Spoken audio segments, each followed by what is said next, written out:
With that, I'll turn it over to our governor, Governor Brown. Thank you. I want to announce that I've filed a letter with the president asking for an emergency declaration for the kind of relief that kind of petition will make available. The federal government is already providing quite a lot of help right now, but this will formalize our request, and then that will be the first step toward a more permanent request for federal assistance. Obviously, this is a very serious matter, and as I've been briefed over the last several days, it strikes me that this is quintessentially a challenge of engineers, of on-the-ground, hands-on people that know how to fix various construction elements of this dam. So it's not one that the political mind may have something to say about it, but this is an example of our very interdependent, complex society where the engineers and the managers who are right there, far below the hierarchy, on the spot, are the people we're depending on. People around me are the overall leaders, and I would say that the evacuation has gone well. They will be able to say when, not tonight, but when this order will be ready for some kind of modification. Again, we have been investing substantial sums in our infrastructure, probably $5 billion on various forms of flood control in the last 10 years, about $400 million in the last 2 years. So there's a lot to be done. There's a lot more. Things can fail, and whether it's levees or dams or bridges, we've got a lot of work to do.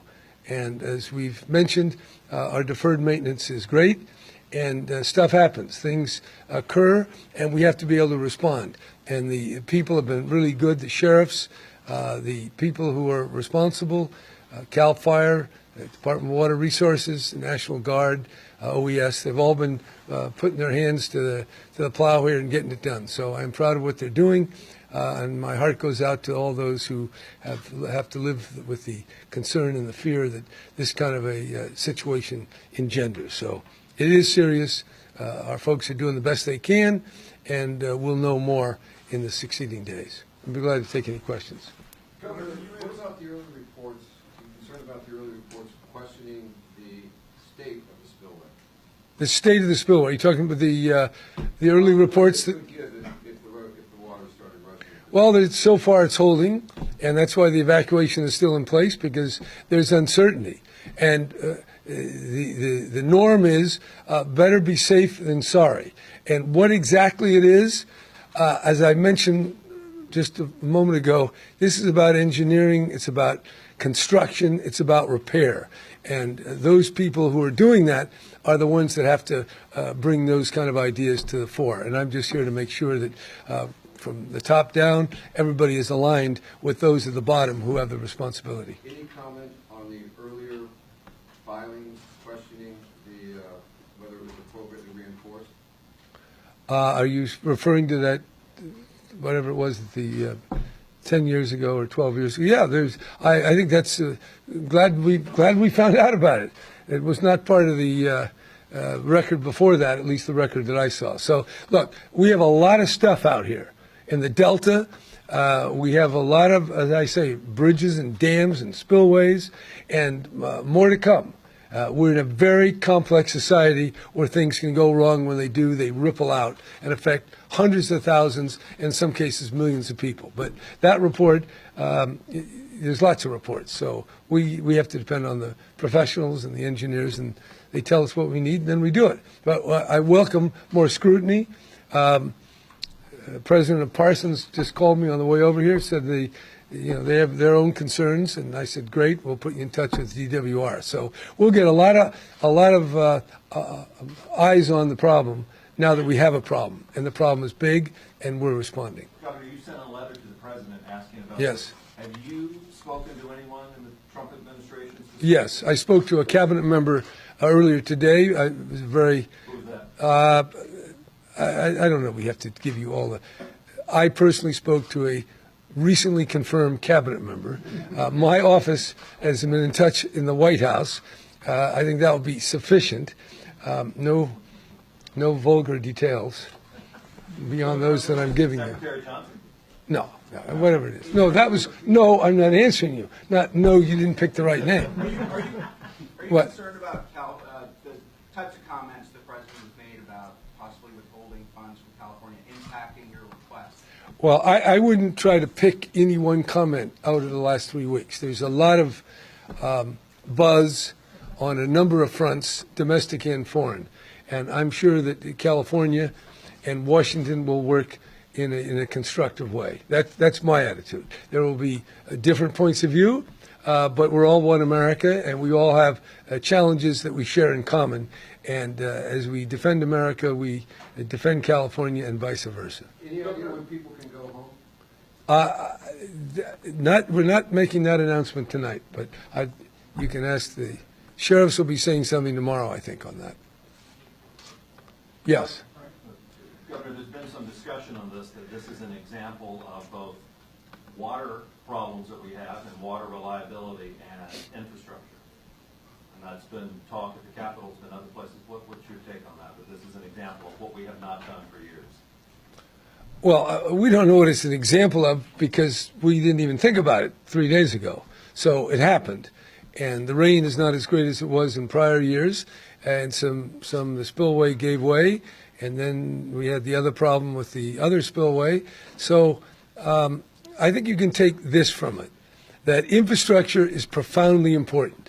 And in our complex society, whether it's electricity or gas or water or roads or bridges, there's a lot to be done. And we're not talking about a few million, we're talking about tens of billions. And that's why I was very glad to see President Trump announce his $1 trillion infrastructure program, which I fully embrace, and I will strive to make sure California gets 12%. That's our population representative. And we have certainly $120 billion that we can spend it on wisely. You plan to go to Oroville at any point? I don't have any plans right now. Right now they're busy. I don't think we need politicians fluttering around without able to do anything. That's my point. When I hear when they talk about this, this is not law, it's not politics, it's not what I'm used to. So I'm going to leave this to the engineers and fly whatever appropriate management and monitoring and good skeptical eye that I can apply. But I don't have to fly around and wave at you guys. Governor, there's a lot of rocks and boulders and big equipment that's being moved in right now Yeah. to help shore things up. Is that something that could have happened sooner, perhaps, in your estimation, or things on the right timetable? That's not a question that you or I could probably opine wisely on. So I assume these folks, to prove it otherwise, are doing a splendid job. Are there any other pieces of infrastructure that are going to get more scrutiny after this? You bet there are. There are going to be a lot of things going to get scrutiny. Every time you have one of these disasters, people perk up and start looking at analogous situations and things that you might not have paid as much attention to. But we live in a world of risk. The earthquake shook the Bay Bridge, and then we, the state, and all the different governors had to put up a new bridge. So stuff happens, and we respond. So this is part of the ordinary process, and in that sense, it will be helpful to stimulate more infrastructure analysis and more infrastructure investment. And Yeah. any word to the evacuees, the nearly 200,000 people that have had to leave their homes? What would be the message you'd like to give? Well, my message is that we're doing everything we can to get this dam in shape that they can return and they can live safely without fear. It's very difficult. It's hard to understand how people have been able to evacuate so quickly and the disturbance to their lives. And just know that their government and their representatives are doing everything they can and will continue to do whatever it takes to make sure we have a safe dam up there and in all the other places where we have these kind of potential threats. All right, with that, we got to get back to Did work. you get any assurances from the cabinet secretary you talked to who was unnamed? Did you get any I assurances like, yes, we hear I got a very congenial conversation. That's what I will say. And I was Thank you. glad about that. But details to follow. details to follow? Thank you, Governor. All right.